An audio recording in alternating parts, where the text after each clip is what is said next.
Danes izkopavamo krompir Twister. Kot vidimo, je ta krompir naravno odporen na krompirjevo plesen. Cima je lepa, zelena v času izkopa. Gomolji pa so veliki, izenačeni z gladko kožico in gospodine imajo tak krompir zelo rade. Kot vidimo, je krompir Twister naredil kar veliko gomoljev, izenačenih, na dolžini približno 3,5 metrov.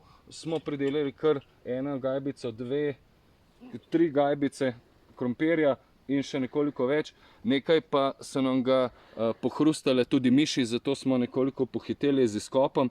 Drugače bi krompir pobrali čez približno 10 dni, ampak nič za to. Ta krompir zdrži praktično do decembra, ima dobre kulinarične lastnosti, kot sem pa že rekel, je naravno odporen na krompirjevo plesen, ima kar 3 gene za odpornost in to je tudi tisto, kar je najboljše. Vsi, ki želite dober, zdrav krompir, zgoden krompir, enostavno sadite sorto Twister za pozno sorto, pri nas pa sadimo tudi sorto Levante. Nekoliko kasnejša od sorte Twister je tudi sorta Alouette, ki je nadomešča Desiree, tako da to so 3 odporne sorte na plesen in te priporočam pravzaprav vsem vrtičkarjem.